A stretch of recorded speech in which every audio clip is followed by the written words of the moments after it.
Hi, it's Kevin at the McSherryStudio, a place where you'll learn to paint in oils, especially in the alla prima way, which is what I tend to paint. This is all about taking your oil paintings forward, learning that little bit more. So you're going beyond the beginner stage now, and you're starting to sort of push the envelope a little bit. So one of the problems, of course, as usual, and what this video is made to help you with, is loosening up a little bit. It's all very well painting sort of exact reproductions of photographs, but it's a kind of a bit of an artistic dead end in a way, unless you start really sort of saying something, sort of maybe sort of changing reality somewhat. But merely copying photographs is not that satisfactory. And so the best thing to do is loosen up. Stop trying to be so accurate. And one of the ways of doing that, and I've already done a video on one method of loosening up, another method is using a palette knife. Okay, so that's what we're going to use today. I'm going to use this shape here. So if you can see, if I put it in front here, kind of an odd shape. Many of them are that shape, but I'm going to use this one today. And at the end of it, I'll go through some palette knives for you, just to show you what's available. I don't have everything, but I have some, and I'll have a little thing to say about which ones to buy, at least the type of palette knife to buy. Okay, so shall we get on with it? Okay. This canvas has already been given a wash. It's kind of a ochre colour. Okay, I mean, that doesn't matter. I always put a wash on. It's not absolutely necessary, but I do it because it actually saves time. It solves more problems than it creates, I think. But anyway, look, I'm going to start off using a brush rather than a palette knife, just to make some marks to show the drawing. Let me get that out of the way. So let's make up a bit of a dark. So burnt umber and blue. Okay, so let's say around about a third there. Notice I'm not being too accurate here, but because that's not what we're doing here. Okay, so there. Imagine if you're standing outside in this boggy field, and all the midges will be there, be attacking you while you're painting. So you've got to paint fast. Okay, so don't overdo the drawing. So there's a bit of a hill behind there, and I'm going to divide out that colour. It kind of tends to be sort of greenish around here, reddish here, dark here, sky there. Okay, so that's as much drawing as I really want to do. So I'm going to start out by mixing up more dark, I suppose. Let's get some burnt sienna and blue. And you'll be using more paint. When you're painting with palette knives, you tend to use a lot more paint than you would normally, so make sure you've got enough out. Okay, so there we go. All right, and so this thing has a kind of a bit of a sharp blade on it at the front end. It has a point, and it also has a flat. So the areas that you can use are the point, the blade, and the flat. Okay, so let's put in some marks there. So you can't get down to accurate levels with a palette knife unless you paint huge, and then that won't you won't be doing that really sort of most of the time. And this helps you in your painting with brushes as well. Okay, so I've got some darks there. There's a dark there, that little body of water there, and over here.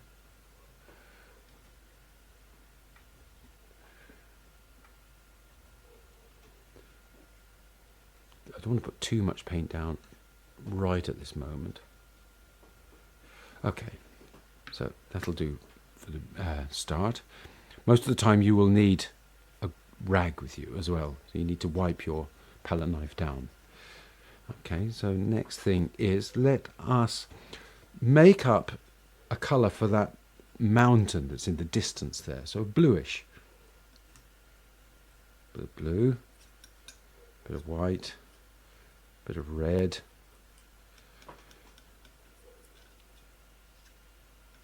more white there.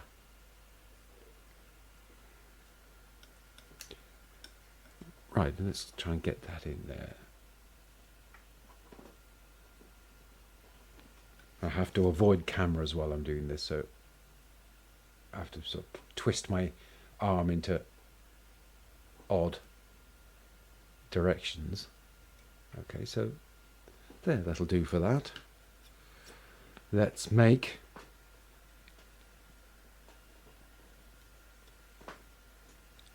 a green for that area kind of here. So blue again, yellow, we'll make a fairly toxic green mixed together, and then if I add red, that'll make it more natural with this palette. Okay, so I'm going to add a bit more red, a bit more yellow.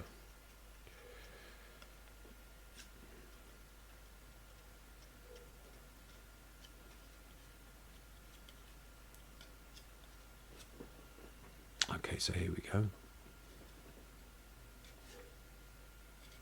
And I'm putting my paint on in sort of applying it in different directions. Because texture is one of the wonderful things about painting. You know, it's not all about accuracy and getting perfect lines and flat paint. This is about getting some life into your paintings with texture too. So here we go, and a bit more there.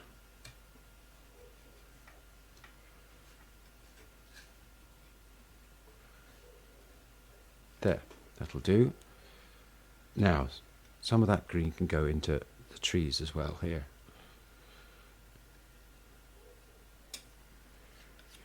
This is all about giving an impression. Okay. Got that there.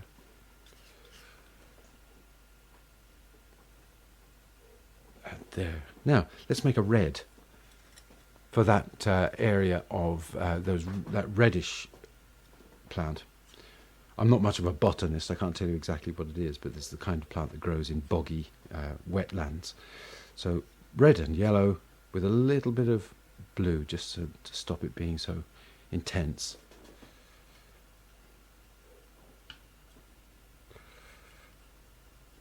You need to make up enough to cover that area there. Okay, so let's put that in.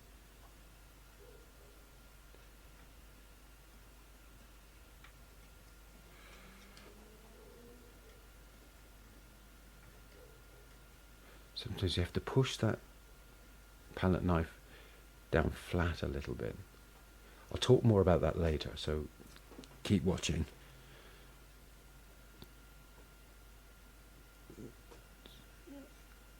And for the moment, just try and not to go into the areas around it. Keep them separate. You don't want to get it to be too muddy. Okay. Okay, what have we got here? You can see how quickly the paint goes on. And then you've got some areas down here.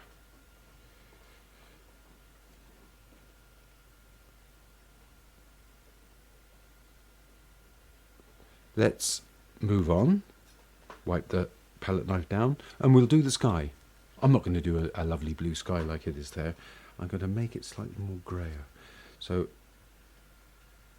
white plus yellow plus red. Let's see what I get out of that. And then a little touch of blue.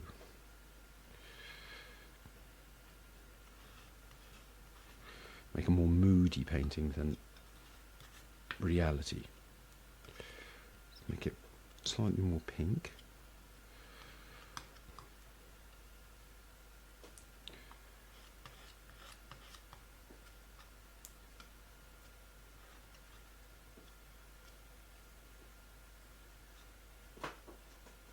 Oh, let's try that.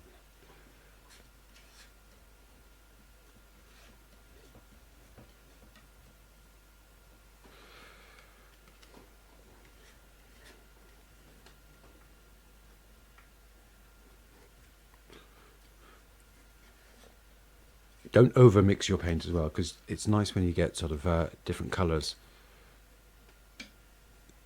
that are within the same amount of paint on your palette knife, I should say. I can see some pink still sort of unmixed in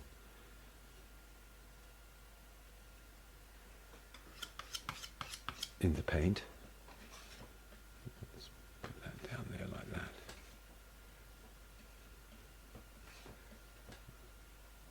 Allow that texture to show. Put it there like that.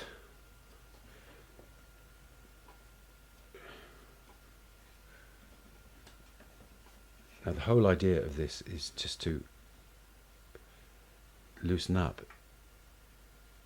It's not an object lesson in painting with a knife. We can always do that at a separate occasion. Okay, so I'm going to add a bit of blue and a bit of red. A more pinky version of that sky.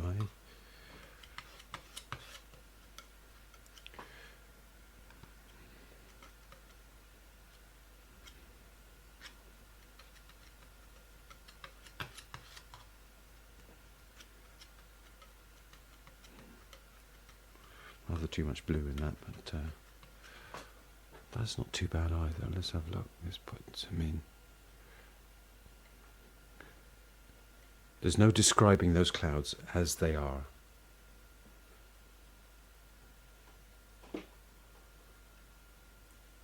Allow it to take on a life of its own.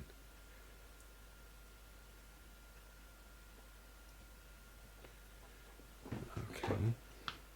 So we can come back to that later. Let's go back to the. I'll take a bit of that sky because it's actually reflected in the water here. So I'm going to put that in there.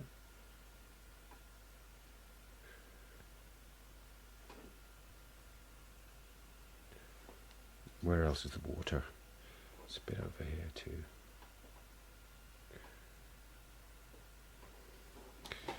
Okay. Now,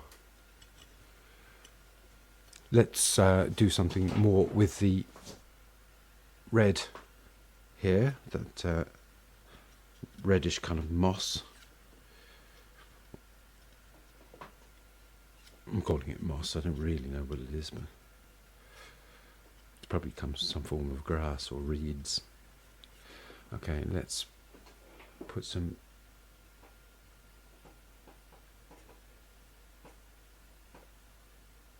variations in hue along there.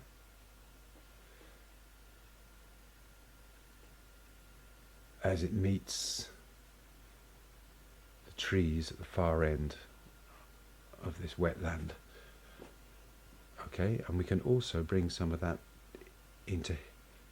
onto the green now.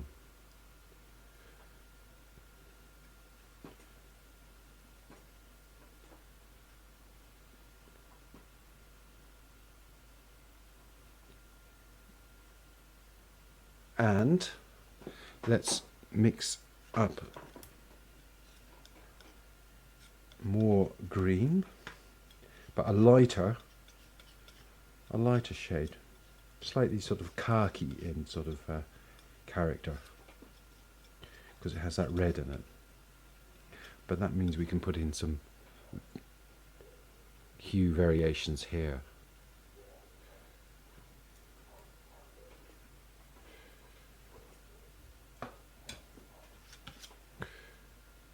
To avoid that camera again.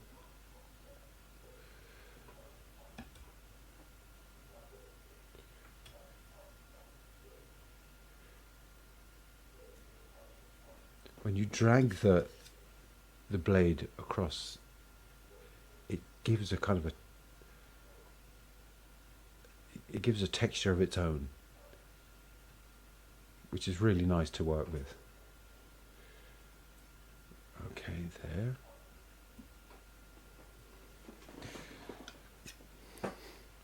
Let's go back into the trees.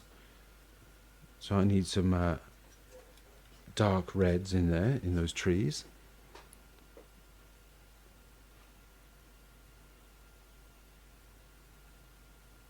And don't be overly descriptive.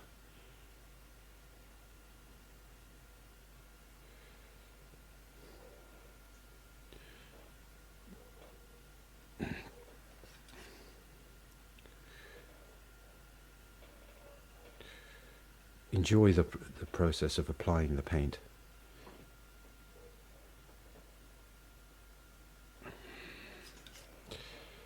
Around here.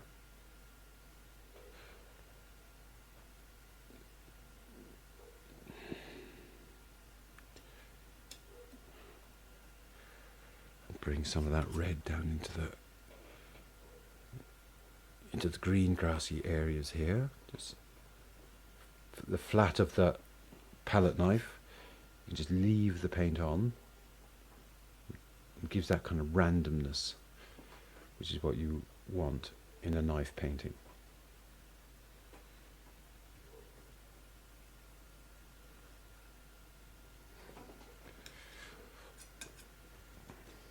And now I'm going to do something with the sky. I'm going to make it slightly pinker, I think.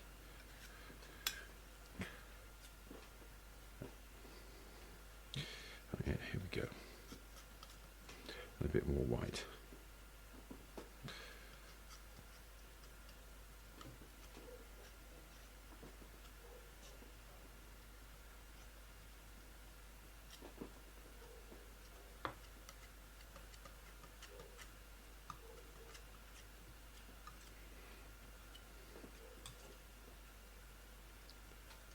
That's more like what I want.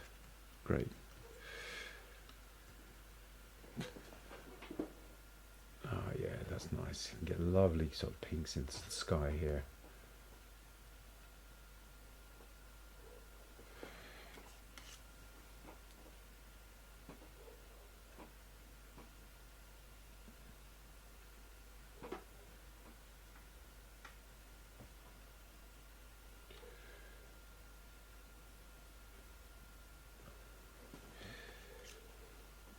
Go. And as usual, you can sort of bite into the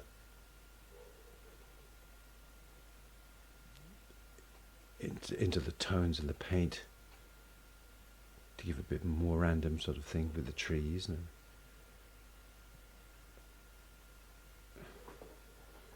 over here too.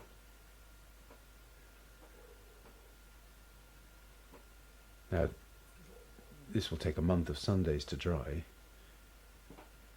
You really want to be waiting months before you could either varnish it or frame it, or both. Okay, let's put in a few more darks now. Go back to the burnt sienna and blue mix over there. I'll just add more burnt sienna. It doesn't need to be too dark. And the browns wouldn't be a bad thing either, so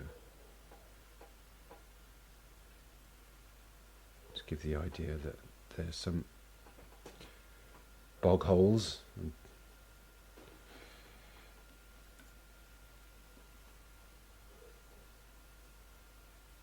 It really is a very enjoyable way to paint. Kind of absolves you of a lot of work of being accurate.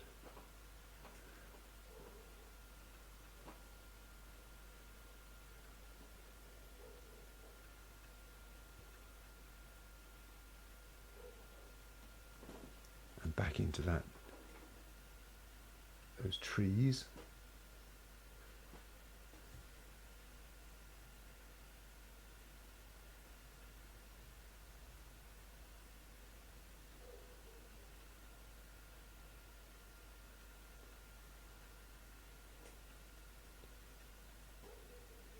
almost at the stage now where I have to stop because I cannot get into any more detail with this.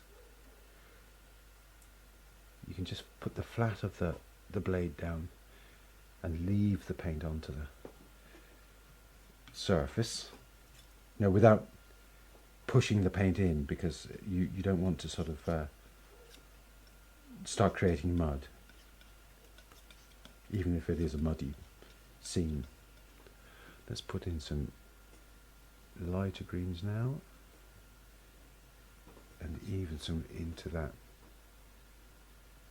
area. There's random spots. I'm no longer referring to the photograph so much.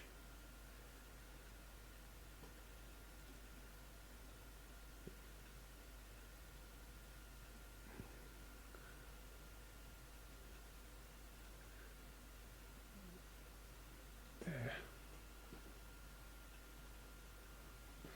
Get some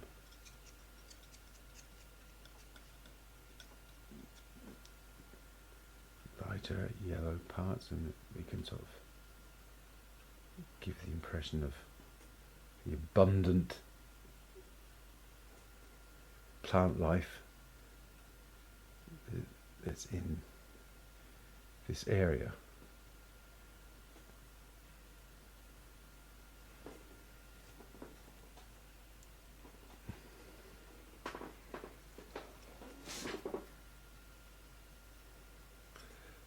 And maybe just grab a little bit more burnt sienna.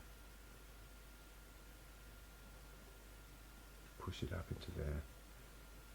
I don't want too much. I've got some of the wash showing through, which is okay in small amounts. Most of it I'm going to cover though.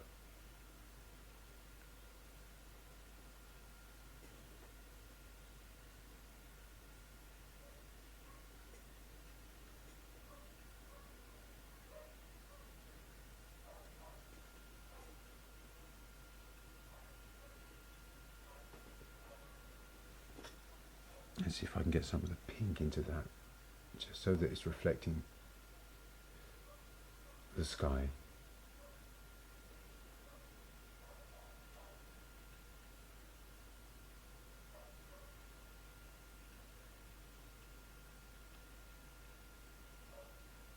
There's a lot of water in that scene.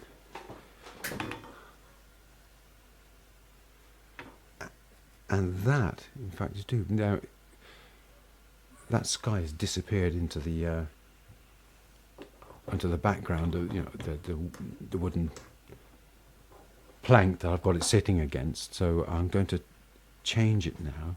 I'm going to take it off and show you with the other camera. I'll show you with the palette camera first. Okay, so it's not quite as warm on as it looked. Okay. But the scene is all there.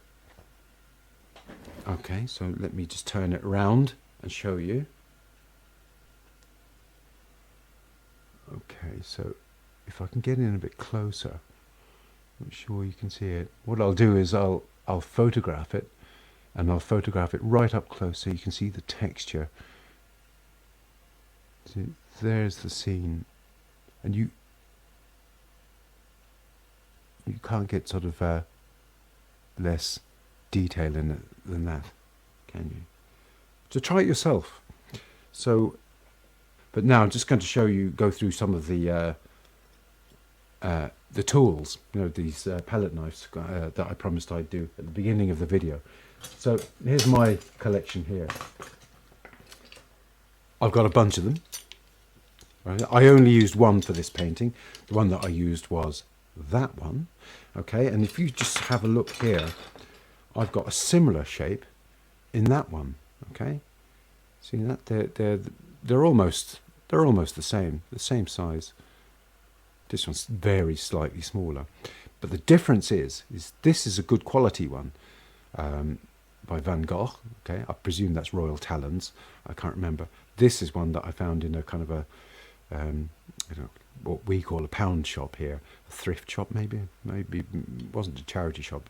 It was a kind of a shop with lots of art equipment, but these were very cheap. So, for example, that might have been about 20 euros, $20 or something for that one. You get about 5 of them in a pack for under 10 for this. And the difference is that is quite stiff. It's not that bendy. It's not that pliable. You can nearly defend yourself with one of these. Okay, but this one here, it's very pliable. It's just so bendy. Okay, and that helps you sort of when you're applying paint, is that if you have lots of paint all over the underside of that, you can get it to go onto the surface of the paint of the canvas very easily. Okay, all right, much easier to use, much more comfortable to use, more versatile, I suppose, because it's good. Right, so that's one. Here's another one of those cheap ones. It's smaller. You can see that there. This is another good quality one. Okay, this is De Laroni. Very pliable. So these kind of spear-shaped ones, very good too. I've used these before. I really like using those too. Essentially, they're the same thing, isn't it? Because I mean, if you look at that, there's a spear shape as well, isn't there? Look, it just goes off to one side. But you can use those just as easily. And often, if you buy a pack, you can get ones that are this shape as well. And I tend not to use those. I mean, I just don't. I haven't had occasion to use one that's that long before. The paintings I do are mostly small. If I was doing a large painting, maybe that would be useful for taking a whole lot of paint across a large area. And that's pliable too. There are ones that you can get that have kind of tines, like a fork, but they're kind of shorter, and you might get 6 or 7 of these tines, and therefore making textural gesture strokes on your canvas. I don't use them. I have one somewhere, but I've never used it. But do use it if you want. You can they're like rakes. You can rake through the painting if that's the kind of effect that you're after. So if you do buy some palette knives, probably just spend a little bit more money and get a good one. You'll enjoy using them more. Okay, so that's the end of that. Thank you for watching. If you want to see that, this is the exercise number 2 in a series of loosening up exercises that I'm doing. And if you want to see the first one, you haven't seen it yet, just go to this link that's just appeared on the screen now. Do please subscribe and like this video. That helps with the algorithm. I'd be very grateful. And I'll see you in the next one. And paint oils, paint small, paint often. You'll improve. Sky's the limit. Bye.